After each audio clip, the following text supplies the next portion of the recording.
आरंभ करेंगे प्रथम वर्ष कला के द्वितीय प्रश्न पत्र के अंतर्गत प्रथम इकाई जो है जिसके अंदर उपन्यास है। उपन्यास का नाम है धूल पौधों पर। ये गोविंद मिश्र के द्वारा रचित उपन्यास है। इसको आरंभ करते हुए आज हम इसके जो शीर्षक है उसके अंदर क्या निहित है उसकी चर्चा करेंगे। धूल पौधों पर जो शीर्षक इसके अंदर दिया गया है, इसके अंदर प्रमुख पात्रों के रूप में जो इसके अंदर सबसे ज़्यादा उभर कर सामने आते हैं वो हैं प्रेम प्रकाश, जो कि इस उपन्यास के कथानायक या प्रमुख पात्र के रूप में इन्हें माना जा सकता है।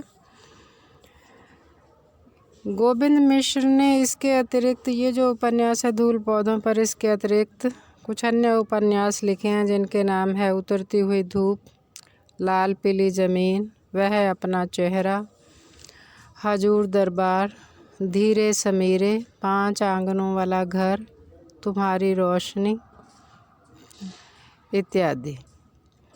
इन सभी के अंदर अलग अलग समस्याओं को लेकर के उन्होंने अपनी बात कही है, उनके अलग अलग उद्देश्य रहे हैं। ये जो धूल पौधों पर उपन्यास हमारे इस सिलेबस के अंदर है, उसके अंदर उन्होंने ये जो शीर्षक दिया है धूल पौधों पर, ये अपने आप में एक प्रतीकात्मक शीर्षक है जिसके बहुत सारे अर्थ जो हैं इसके अंदर निहित हैं जो हमारे सामने आते हैं। अब देखिए, हम सबसे पहले ये जो शीर्षक है धूल, धूल का अर्थ होता है मिट्टी, पौधों पर, पौधे यानी कि जो छोटे छोटे पौधे हैं, पेड़ नहीं हैं, छोटे पौधे। तो इससे अभिप्राय ये लिया जा सकता है कि जैसे बहुत छोटे बच्चे होते हैं, शिशु हैं, जिनके अंदर प्रारंभ में कुछ संस्कार जो हैं उनके अंदर बने हुए होते हैं। धीरे धीरे उन संस्कारों के ऊपर जैसे जैसे वो बड़े होते जाते हैं, सांसारिकता की जो धूल है वो उनके ऊपर चढ़नी शुरू हो जाती है। एक अर्थ तो इसका ये निकलता है। दूसरा अर्थ इसके अंदर ये निकलता है कि हमारा जो देश है उसकी जो संस्कृति है, धर्म है, उसके अंदर धीरे धीरे जो विकृतियाँ आ जाती हैं, उन विकृतियों की जो धूल है वो उसके ऊपर चढ़ती जाती है, जिससे उसका जो वो आवरण के अंदर छिप जाता है। फिर इसी के अंदर जो दिया गया है कि किस प्रकार व्यक्ति की जो मनोवृत्ति है उसको दिखाया गया है कि हमारा देश जो रहा है प्रारंभ से नारी को पूजता रहा है, लेकिन स्थितियां अब जो हैं धीरे धीरे बदल गई हैं। जहाँ पर पहले यत्र नार्यस्तु पूज्यन्ते रमन्ते तत्र देवता का स्थान, अब स्त्री को केवल मात्र जो है भोग्या का स्थान जो है वो मात्र रह गया है। ये जो सारी विकृतियां हैं इसके अंदर दिखाई गई हैं।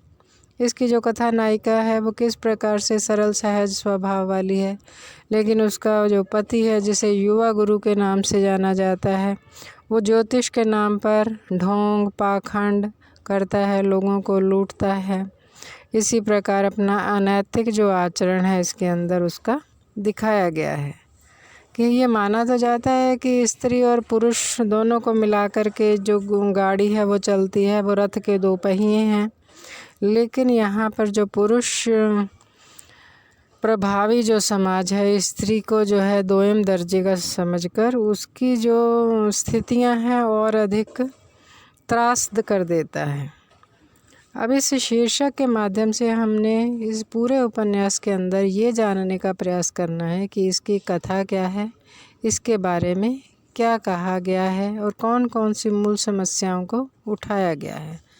आज के इस वीडियो में हम केवल मात्र ये चर्चा कर रहे हैं कि धूल पौधों पर जो शीर्षक है वो किस प्रकार का शीर्षक है, क्योंकि कोई भी जो उपन्यास है उसके जो शीर्षक की जो सार्थकता है वो बहुत अधिक आवश्यक है कि क्योंकि कोई भी जो शीर्षक होता है वो सामान्य न होकर के कोई प्रतीकात्मक अर्थ या किसी उद्देश्य को लेकर के लिखा जाता है। इसीलिए इस उपन्यास का जो शीर्षक है उसके कई सारे अर्थ हैं जिनके बारे में हमने विस्तार से बात की है। अगले वीडियो के अंदर हम इसकी पूरी जो विषय वस्तु है, जो वर्ण्य विषय है, उसको लेकर के चर्चा करेंगे। धन्यवाद।